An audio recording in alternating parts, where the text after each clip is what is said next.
Very good afternoon to one and all present here. Welcome to the fourth session of Day 2 of Samanvay 2025.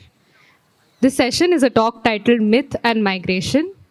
I would like to invite on stage Mr. Devdutt Pattanaik to deliver his talk.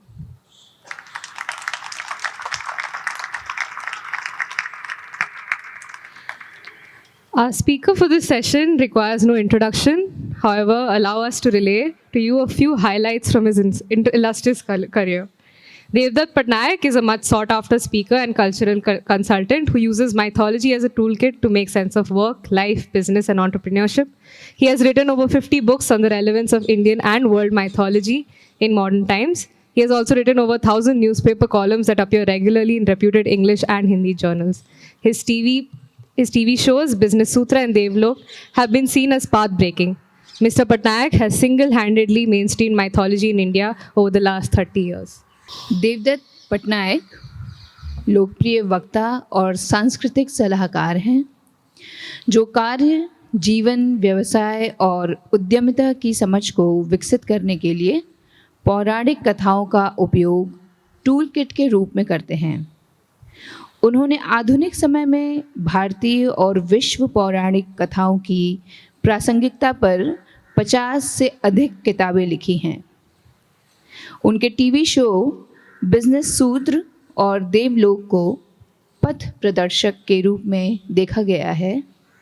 उन्होंने पिछले 30 वर्षों में अकेले ही भारत में पौराणिक कथाओं को मुख्य धारा में ले आने का महत्वपूर्ण कार्य किया है। With that introduction, I think we can start, Mr. Pattanaik, with this session. Thank you. So this is a odd arrangement. I don't know which direction to look at. So, and the problem is again it's Samanvay and we're talking about language and migration. So should I speak in English? Should I speak in Hindi? Should I speak a bit of both? And so that nobody understands anything. So these are the challenges we face. Haji? So, I want to begin with something, the word Samanvay itself, because it's something which talks about traveling, which many a times we don't realize. It's a very important word in Hindi and Sanskrit and, Sanskrit really, because this idea of summer, the word summer is used a lot. And summer basically, those who are musicians would know, they'll always say something, you come back to the sum. आप सम में आते हो वापस, which means सा रे गा मा पा धा नी सा. So वापस you have to come back. And recently I was writing a book on Jainism and there is the word samyak. And the English translation जो उसका है, उन्होंने कहा सही, right. And that's a completely wrong translation. Samyaka means sampurna, to get everything from the beginning. घूम फिर के वापस, जब आप बोलते हैं ना सुबह का भूला शाम को लौटा, पूरा जब वो जर्नी खत्म हो जाती है तब सम आती है. तो सम word basically comes from that. So संविधान, तो सम आ गया वहां पे. समयक, समन्वय, समाज. Summer, the word summer is repeatedly told in scriptures all the time, and you can't capture this in English because it really means everything. Summer, what all you know. जहाँ से शुरुआत आपने की, तो रामायण की कथा कैसे होती है? It will start from Ayodhya, घूम फिर के आप किष्किंधा गए, लंका गए और वापस जाके वापस अयोध्या में पहुंचे. You have to come back to the origin, which in mythology is called the hero myth, because you have to travel, transform and return to the place of origin. But when you return to the place of origin, you are a different person. You're a very different person. So the world looks very different. It's better, worse. So this word summer captures something which is very, very deep. और वो सामवेद से शुरू होता है, because Samaveda में वो पहली बार ये, it's something that, I was trying to explain to someone why you can't read the Vedas. Because वहां मंडल जो होता है, in English will say they chapters, which means chapter 1 के बाद चैप्टर 2 आता है, चैप्टर 2 के बाद चैप्टर 3 आता है, but that's not the way Vedas are designed. If you read a mandal, it just goes from the beginning. There is a set of syllables which follow one after the other. उसके बाद घूम फिर के last सुक्त का जो syllable आएगा, after that what do? You don't go to the next chapter. You go back to the first and you keep repeating it. इसलिए उसको मंडला कहा जाता है. जो अंडे के रूप में होता है, जब मन का अंडा, literally. It's a basic, I mean, it's a crude way of putting it, but basically it's a disc. It is circular. तो भूमंडल होता है. तो Sama captures this, and this is the most important geometrical pattern in India. गोल, हर चीज को गोल करना है. And this Sama, this idea of when people talk about migrations, it is to or from is not clarified. कहाँ जा रहे हो और कहाँ पहुंच रहे हो, घर से निकल रहे हो और घर पे वापस पहुंच रहे हो, या घर की खोज में आप कहीं जा रहे हो. So this is how these ideas emerge of travel and sound and words. And I did today, because I didn't want to talk about migrations, but about how mythology looks at migrations. And of course I'll be telling stories, because that's the fun part of mythology, is the fun part. But I wanted to draw attention to things that we don't pay attention to. जैसे मंडल, जो वैदिक के मंडल होते हैं, I always tell people that if you don't know the rules, the secrets, आपको पता नहीं चलेगा शब्द कहाँ खत्म होता है, वर्स कहाँ खत्म होता है, पोइट्री कहाँ खत्म होता है. It just keeps merging one after the other. It is literally, उसको कहते हैं एक वाक्य. It is just one sentence where you don't know where the word begins, where the word ends, because there is no punctuation. There are no spaces between the words, because the oral transmission hai. It's an oral transmission. So the person who is singing is saying some sounds, but where does he, like when I'm speaking to you, you already know the rules कि अभी ये pause कर रहे हैं, ये शब्द है, ये संज्ञा है, ये, you know, this is a verb, this is a noun, this is a preposition. You know there is a gap between the words. When I'm pausing, you know this is a full stop. It's all there in the sound, because you know the sound. But if you read an Ekavakya of the Veda, well, you can't hear, when you hear it, you really don't know where it starts, where it ends, unless आपको छंद पता है, ये छंद कितना होना चाहिए, unless you know how the meter is designed. And the whole point is, it will start at one point. And I always say, point one, because every mandal belongs to a family. They are not interested in the other chapters. They are only interested in one chapter. Nobody reads or listens to Rigveda 1, 2, 3, 4, 5, 6, 7, 8. Nobody reads it. It's not chapter 1 to chapter 10. Although it is designed in that way, that's not the way it is read. And so these are things that we don't capture, how directions play a role, even in sound. And this, you know, when I'm talking about Sama, it becomes so important. Samadhi. Such an important concept in India, na? Samadhi. Sama adi. Sama बोलते ही अभी उसका पूरा शब्द में ही travel आ गया. You start migrating through sound. And that's what the power is. You migrate. You migrated in one place, samadhi. कहाँ से शुरू हुआ और कहाँ आए आप. And this is how the stories land. आप खाना कैसे खाते हो? थाली में हाथ ऐसे जाता है. It goes and it comes. That's how you eat. You don't do that with cutlery. You can't do it. But with the hand, आपका हाथ ऐसे जाएगा. आप रोटी कर रहे हो. You're cooking. Your hand is continuously moving. And these are things that you capture.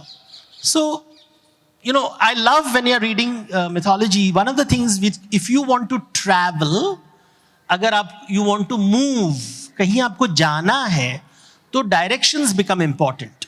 Directions become important.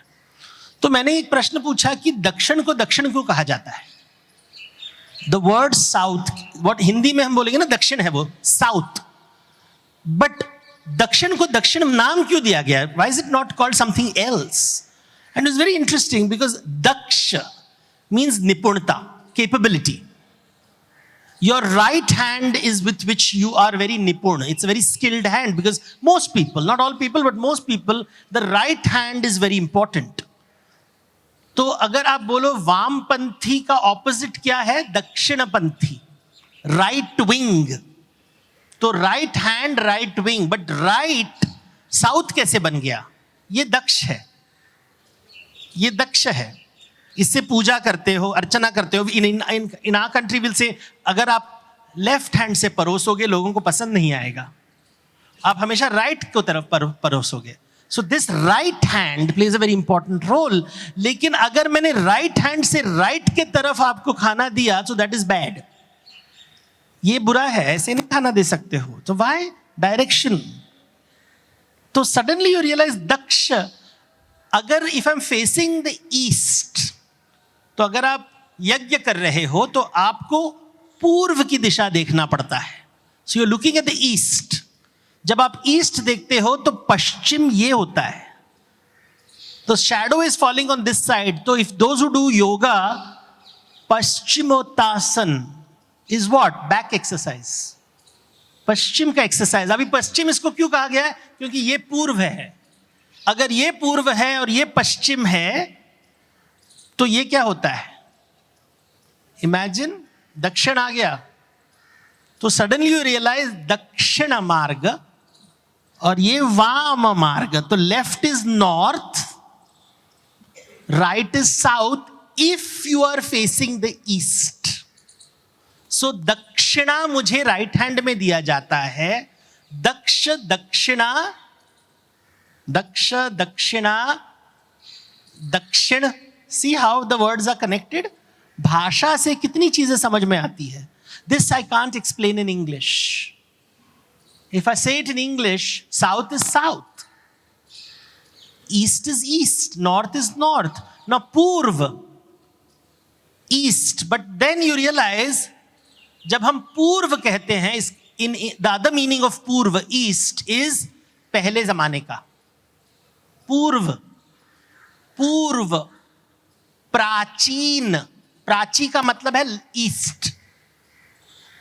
अगर आप यज्ञ कर रहे हो और सामने प्राचीन सभ्यता है, सामने पूर्व है, ये कैसे हुआ? Prachin is in front of you, but normally प्राचीन पीछे होना चाहिए ना. Which means when do you turn around and look to the, जब यज्ञ कर रहे हो आप ईस्ट की तरफ देखते हो, लेकिन अगर आप मंदिर में जाओगे आप वेस्ट की तरफ देखते हो, क्योंकि मंदिर में मूर्ति हमेशा सूरज की तरफ रखा जाता है. जो तो वैदिक परंपरा है, यू फेस द ईस्ट. मंदिर परंपरा में you face the west. The deity faces, क्योंकि सूरज का पहला किरण जाके मंदिर में देवता के पास जाता है, तो आप वेस्ट की तरफ फेस कर रहे हो. तो अभी आपका पीछे आ गया प्राचीन, पीछे वाली दुनिया. फिर आप मंदिर में अबे हैं, तो हम प्रदक्षिणा करेंगे. दक्षिण वापस आ गया. प्रदक्षिणा का मतलब क्या हुआ? I have to go towards the south. So now I am facing the west. How do I go towards the south? I will go in the clockwise direction, right? तो मैं प्रदक्षिणा करते करते करते करते उत्तर की तरफ आ गया. तो दक्षिण की तरफ जाते जाते जाते मैं उत्तर की तरफ आ गया. उत्तर का मीनिंग क्या है संस्कृत में? The latter traditions. उत्तर मीमांसा, उत्तर रामायण, the latter. So you begin from the east, प्राचीन सभ्यता से आप उत्तर की तरफ जा रहे हो. सो उत्तर मीन्स नॉर्थ. उत्तर ऑल्सो मीन्स लैटर. उत्तर also means the answer. The answer you will get. उत्तर मीमांसा, पूर्व मीमांसा, शब्दों में ही डायरेक्शन लगा है. And suddenly you realise just through words so many things emerge. South क्या है, ईस्ट क्या है, नॉर्थ क्या है, वेस्ट क्या है, लेफ्ट क्या है, राइट क्या है. जो वैदिक परंपरा का direction is very different from the Agam tradition. सो निगम अगम में बहुत फर्क होता है. When I say nigam, most people think of municipality, but usually nigam agam का विपरीत होता है. तो निगम इज वैदिक परंपरा और अगम इज तांत्रिक परंपरा. तो निगम में यानी कि वैदिक परंपरा में आप पूर्व के तरफ देखते हो, तांत्रिक परंपरा में आप पश्चिम के तरफ देखते हो. बिल्कुल विपरीत होता है. So suddenly who is migrating where? Is Veda traveling towards Tantra or is Tantra traveling towards Veda? And that's answers नहीं मिलेंगे. घूम फिर के आपको सम के तरफ ही आना पड़ेगा. You have to go back to the beginning of where you started from in order to understand all the things that we have heard. But in 5 minutes, how many journeys have you taken? In 5 minutes, I think, well, little more than 5 minutes, we have traveled to the south, to the north, to the east, to the west, to the left, to the right. And then you see how the directions are designed in our country, how traveling is happening in your mind. You travel. I was telling you, and your mind became a compass quickly. And you had to say, ये east है, ये west है. We had to remember, ना वो गाड़ी में हमेशा होता है ना. अच्छा बाएं मुड़ो, which turn? Who will take a left turn? And you're like, बाएं का मतलब क्या? दाएं का मतलब? Especially if you're a bilingual, you get very confused. You know, बाएं then Vama. I have to go through the mythology and Vama Panthi, left. So that's how you remember. And then you start seeing the world so differently. केवल शब्दों से कुछ और निकलता है दुनिया में. And I think that's the wonderful thing when you start travel across languages. But now let's go to migration, which is more, more what we call real. And mythology में real क्या होता है? Whatever you wanted to make. I want to tell you about the migration of mountains.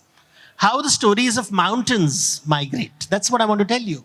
And I want to tell you about migrations in mythology. So, they say कि शिवजी जो होते हैं वो उत्तर के दिशा में, अभी साउथ इंडिया में शिवजी को दक्षिण मूर्ति कहते हैं, क्योंकि वो दक्षिण के तरफ देख रहे हैं, क्योंकि दक्षिण के दिशा में भूत प्रेत रहते हैं, तो वो दक्षिण की तरफ देखेंगे. And south is associated with Yamraj. और साउथ के संगम पोइट्री में जो राजा अगर हार जाता है बैटल में, एंड वो राजा इज वेरी ह्यूमिलिएटेड, तो वो he would commit suicide by not eating. जैसे जैनियों में सरलेखान होता है, and he would sit facing the north. So all the people dying will face the north. Now I don't know how many of you all have been part of funeral rituals in India. और शरीर को कैसे रखा जाता है is very important. Dead body किधर रखा जाता है, facing what, east, west, north, south, बहुत importance दिया जाता है इसके ऊपर. And जब फाइनली जब वो खोपड़ी तोड़ा जाता है, it has always to be in the southern direction so that it goes to the south, because वहां पे we are considering now this is the metaphorical south, this is not the physical south, this is the spiritual south. And the spiritual south is about Lanka, not the physical south. शब्दार्थ और भावार्थ दो शब्द बहुत अलग है. सो शिव बैठते हैं कैलाश पर्वत में. अभी वो north is north as in शब्दार्थ वाला नॉर्थ या भावार्थ वाला नॉर्थ, ये आप सोच लीजिए, क्योंकि ये है भावार्थ वाला नॉर्थ और शब्दार्थ वाला नॉर्थ चाइना में है कैलाश पर्वत, जो आप जा सकते हो if you have the passport to China, because you can't go to China. You can go to Kedarnath, Badrinath, you can't go to mount Kailash without permission of the Chinese government. North में शिवजी लेक्चर दे रहे हैं, and is going to explain the Vedas and the tantras. So सब दक्षिण से जितने भी ऋषि होते हैं वो उनके तरफ आते हैं और कहते हैं कि भूमंडल started to tilt in one direction, क्योंकि सभी जो नॉलेज है वो नॉर्थ की तरफ आ जाता है. तो शिवजी कहते हैं एक ऋषि को, अगस्त्य ऋषि को, कि आप दक्षिण की दिशा जाओ, go to the south. So this is Agastya मुनि कहते हैं ठीक है, I will go to the south. And this journey of Agastya to the south is very interesting, because जाते समय उनको पार्वती कहती है, पर्वत की जो पुत्री पार्वती कहती है कि मेरा बेटा दक्षिण दिशा में रहता है और उसे घर की याद आती होगी. You know how somebody goes to, अगर हॉस्टल में है तो आप खाना भेजते हो, you will send dabba of laddoos. तो व्हाट डज पार्वती से कि उसे पहाड़ों की याद आती होगी, गंगा की याद आती होगी, तो आप अपने साथ कुछ take some pebbles from these mountains and go to the south and take some water of the Ganga अपने कमंडल में, and he carries it to the south. और जहां पे भी वो पेबल्स गिरते हैं वहां पहाड़ आ जाते हैं. तो साउथ के जितने पहाड़ हैं उनको दक्षिण कैलाश कहा जाता है. फॉर एग्जाम्पल पढ़नी, if you go to Tamil Nadu you will see पढ़नी, दिल से दिस इज कैलाश पर्वत से आया है. So it has so mountains also migrate to the south and rivers also. तो अगर आप गोदावरी को जाओ बोलेंगे कि ये दक्षिण गंगा है, कावेरी इज दक्षिण गंगा, क्योंकि अगस्त्य मुनि आए थे, पानी यहां वहां गिर गया तो कावेरी नदी आ गई, कृष्णा नदी आ गई, गोदावरी नदी आ गई. So all south Indian rivers are considered to be from the north. All mountains are considered from the north. Agastya is from the north. वैष्णव मुनि साउथ जाते हैं, वहां पे विवाह करते हैं, and you have Ravan being born in the south. और वहां अपने भाई कुबेर के साथ लड़ाई करते हैं, and Kuber travels back to the north. तो साउथ में आपको अलंका मिलेगा, लंका मिलेगा, और नॉर्थ में आपको अलंका मिलेगा, अलकापुरी. सो नॉर्थ में कुबेर बैठते हैं, साउथ में रावण बैठते हैं. So suddenly directions are playing a very important role again in the stories. The mountains are different. The mountains have different meanings.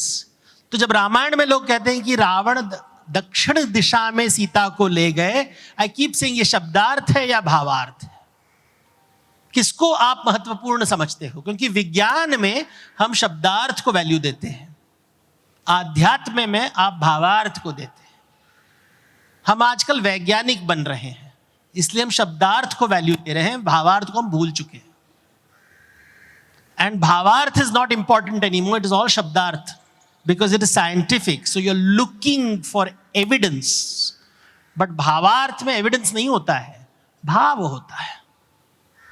तो कैलाश पर्वत एक भाव है या एक स्थल है? स्थल या भाव? तो you want to migrate in what way? You want to migrate in space or do you want to migrate in your mind?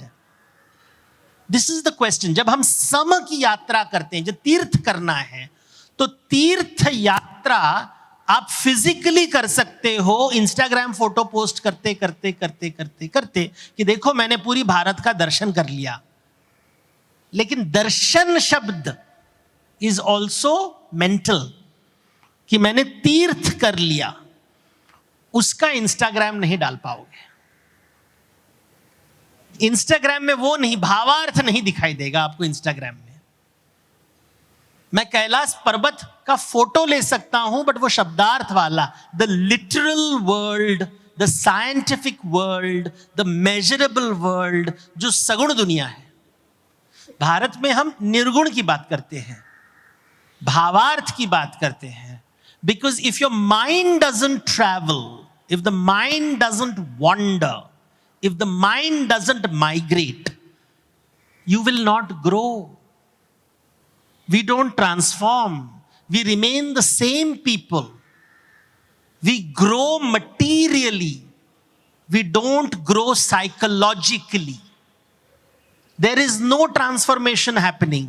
क्योंकि ना हमने उत्तर देखा है, ना दक्षिण देखा है, ना पूरब देखा है, ना पश्चिम देखा है.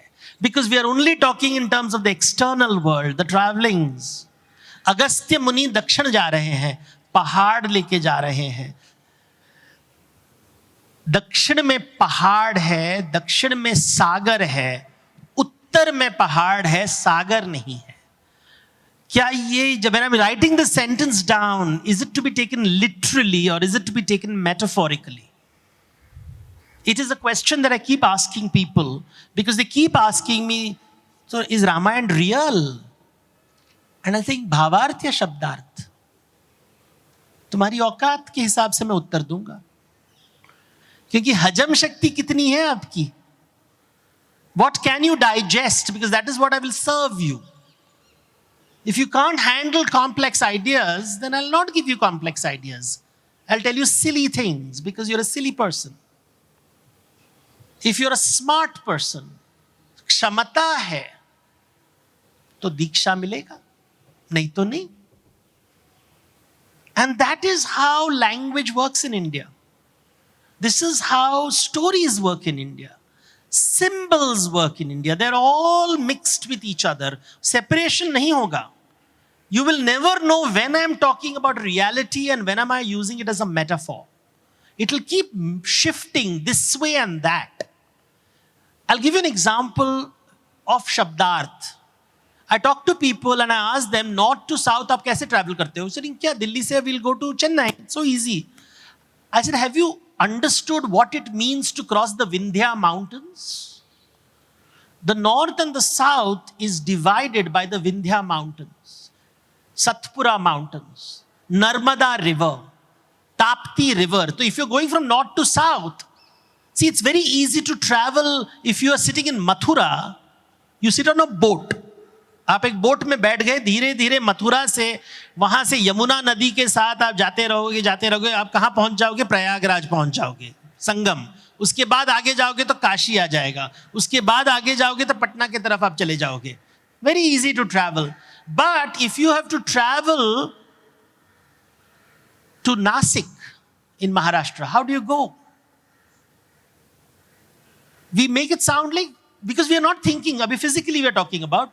Physically, if you have to travel, you have to cross the Vindhya mountains, you have to cross the Narmada river, you have to cross the Tapti river, you have to cross the Satpura, and most importantly, you have to cross the Tropic of Cancer. The Tropic of Cancer runs through this line. Ujjain is located, Mahakaleshwar Mandir is said to be located on the Tropic of Cancer. अभी इसका significance क्या है? बोले हाँ, उसमें बड़ी बात क्या है? बात यह है कि अगर आप दक्षिण को क्रॉस कर लोगे तो आपकी जो परछाई है वो दक्षिण की तरफ जाने लगेगी. नॉर्थ इंडिया में आपने कभी अनुभव नहीं किया है कि परछाई दक्षिण की दिशा में गिरना. Every time you walk in Delhi, throughout the year, your shadow is always falling on the northern side. It never falls on the southern side. But if you go to Chennai, on certain parts of the year, your shadow will fall on the south. And therefore, traveling to the south was a very dangerous thing. लोग डरते थे जाने के लिए. इसलिए tropic of cancer, जहां पे महाकालेश्वर का मंदिर है, वहां पे इज बिकॉज उसके बाद परछाई दक्षिण की तरफ चली जाएगी. And people were scared. इसलिए जब अगस्त्य मुनि जा रहे हैं, वो बोलते हैं कि पहाड़, वो देखो घमंडी पहाड़ खड़ा हुआ है वहां पे. And there are stories, this famous story कि वो इतना लंबा पहाड़ है वहां पे कि वो सूरज भी नहीं क्रॉस कर सकता है उसको. They are talking about the tropic of cancer because the sun can not cross the Tropic of Cancer. That's exactly where the Vindhya is located. And when you start coming and the sun says, oh, I can't cross, it goes back. और फिर क्या होता है? The sun starts moving back. And so दक्षिणायन उत्तरायण की शुरुआत होती है वहां पे. And therefore this mountain is so important. And they say, जब अगस्त्य मुनि आते हैं तो वो नम्रता से अपना सर झुकाता है. And then अगस्त्य सेज, जब तक मैं वापस नहीं लौटूंगा तुम यही पोजीशन में रहना ताकि लोग क्रॉस कर पाए. This story sounds like a child story until you start looking at the geographical map. ये भावार्थ नहीं है, ये शब्दार्थ है. How difficult it is to travel to the south.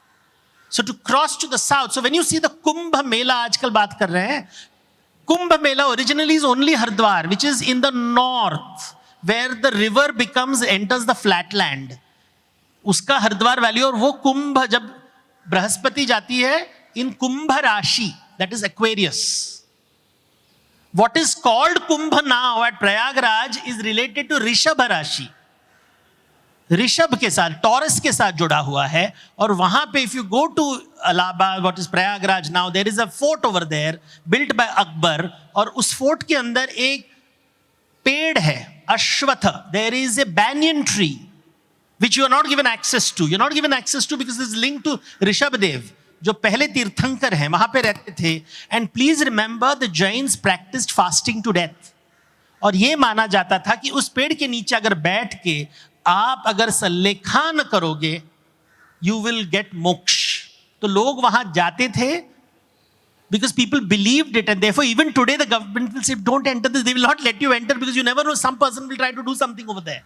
And Hume sang, the Chinese, when he talks about Prayagraj में मेला लगता है, वो माघ मेले के बारे में बात करें. यहाँ पे एक पेड़ है जिसके नीचे लोग जाके मर रहे हैं. He's actually written it in the Chinese chronicles. He's talking about this Rishabh की जो वृक्ष है वहां पे, जैनियों का जो पेड़ है. But if you go further south, Mahakaleshwar, which is Ujjain, if you reach Ujjain, वहां पे तीसरा आता है, not कुंभ मेला, but सिंहस्थ. सिंह राशि में जब होता है तो that is the time you will do Simhastha. बस उधर तक ही होता है. But now you have something in Nashik, which is also Simhastha, but that is on the other side of the Vindhya mountains, and that is only 200 years old, created by the Maratha kings, because हमें भी कुछ चाहिए. But all these melas were happening in the northern side because south को से लोग डरते थे, परछाई वहां उल्टी तरफ जाती है. तो साउथ में जाना, अगस्त्य मुनि जा रहे हैं गंगा लेके, कैलाश पर्वत लेके. It's such a challenging thing to go. वहां पे पितृलोक है. जब आप श्राद्ध करते हो तो दक्षिण दिशा में आप पितरों को पानी देते हो. वो तर्पण करना, दिस तर्पण जो कहते हैं, it's always this way. The spoon is also, have you seen the spoon? The spoon has both ends, इस तरफ और उस तरफ. And that whole southern side. अभी भावार्थ में चला गया मैं. The moment I said Pitrilok, I have entered bhavarth. The moment I said Vindhya parvat and Nashik, I was in shabdarth. See how quickly you move from one place to the other. And this journey to the south is something that we don't realize. The Godavari river, to go from here, where are the earliest stupas in India? Buddha stupas. North में, Sanchi, Barhut. But धीरे धीरे थोड़ा courage आया, and really courage comes from money. Because all the ports, the sea ports जो हैं, they are on the southern side. So you want to go to the seaports because वहां से आपके ships जाएंगे सुवर्ण भूमि, जहां से सोना आएगा. Or it will go towards Arabia, or it will go towards Persia, जहां से सोना आएगा. So then हिम्मत करके हम दक्षिण दिशा में जाएंगे. And the next level of all the viharas are in the western ghats, on the southern side.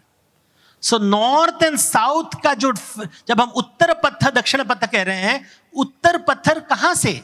Pataliputra से, प्राची से, द ओल्ड लैंड. वहां से उत्तर पथ विल गो टिल गांधार, दक्षिण पथ विल गो टिल उज्जैन. उसके बाद विद ग्रेट करेज धीरे धीरे करके हम नासिक के तरफ गए. फिर वहां से गोदावरी नदी के साथ आप जाओगे, you will go towards coastal Andhra, Nagarjunakonda. वहां पे आप बुद्ध विहार देखोगे. अमरावती वहां बनाया गया. It took time for that to happen. People were very scared. Western side में Sopara, which is now called Bombay. And if you go to Bombay and you say the original Bombay was Nala Sopara, they will look with disgust. It is like saying north Delhi. And north Bombay is Nala Sopara, which is the old city where you have the Ashokan edicts. Even Ashoka, by the way, does not cross the Tungabhadra, because उसके बाद जाना बहुत मुश्किल है. You can control, you see, it's also about politics. How far can you control lands? The trade route does not cross Tungabhadra. Rayalaseema वहां पे आता है. रायल सीमा, राजा का सीमा है वहां पे. So when you see the Ashokan edicts, you will see it doesn't cross Tungabhadra, because after that the mountains, the land is extremely difficult to control. There are mountains everywhere. It's like Chambal, and कहीं से भी आपको कोई भी बागी attack कर सकता है. So it's very dangerous. And I'm talking about the north-south divide. When I said Vindhya and all that, we forget that people over there. There are jungle में गोंड है, भिल है. And you realize it is a very difficult journey कि हाथी में बैठकर आपको जाना है साउथ, कितना मुश्किल होगा. You can't travel during the rainy season because 4 महीने के लिए चातुर्मास में अगर आप ट्रैवल करोगे, you will die because the roads are slippery.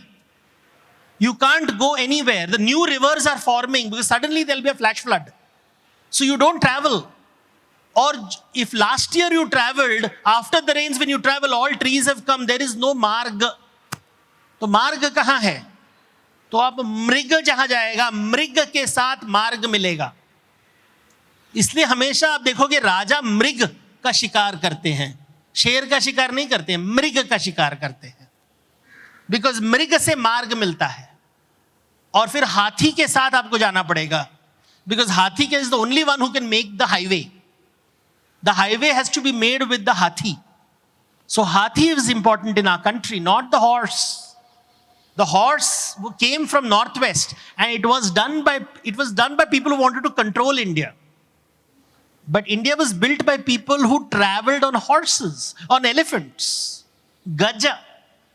इसलिए लक्ष्मी का वाहन हमेशा गज होता है. Because the elephant, not for any other reason, the elephant can make the highway. It will take the goods from across the Vindhya to the seaports. And therefore Lakshmi becomes important. And where is the earliest image of Lakshmi found? It is found on a Buddhist stupa. Sanchi or Barhut. So much for otherworldliness of Buddhism. Because वो स्तूपा बनाने के लिए पैसे लगते हैं. पैसों के लिए बनिया चाहिए. बनिया के पास हाथी होता था. बट वो कहता था कि महाराज को दे देंगे हम. तो राजा उसके ऊपर बैठता था. But most of the old kings of India were baniyas. Because their money came from trade. आज भी अगर आप बनिया समाज के पास जाओगे, वो बोलेंगे हम क्षत्रिय थे. Maheshwari Samaj, you ask them, they will say we were Kshatriyas who gave up fighting because we realized there is more to be achieved by trading than raiding. And therefore they said कि हमने त्याग दिया, तलवार छोड़ के हमने तुला तराजू ले ली. This story is told by the Maheshwari Samaj. The same story is told by the Khatris of North India. They are also traders. All the 10 Sikh gurus are from the Khatri communities. They were all saying Khatris Kshatriya, but वो कर क्या रहे हैं? Trading. और India में trade करने के लिए हाथी चाहिए. इसलिए लक्ष्मी का वाहन और इसलिए लक्ष्मी की मूर्ति. And what is interesting is when Hanuman goes to Lanka, और वो पुष्पक विमान देखता है. पुष्पक विमान में उसने एक डिजाइन देखता है, and that happens to be Lakshmi murti. क्योंकि सोने की लंका बनाने के लिए आपको लक्ष्मी चाहिए. एंड सडनली यू रियलाइज सोने की Lanka is now taking you on a journey. See how you travel. आध्यात्म से इतिहास. I have taken you on a journey of different spaces. I've told you a little bit of history, a little bit of geography, a little bit of vocabulary, grammar, linguistic languages, mythology. So many places we have traveled. This is migration of the mind. This is how the mind migrates. This is what mythology does for you, but only if you buy my books. Thank you. Thank you so much.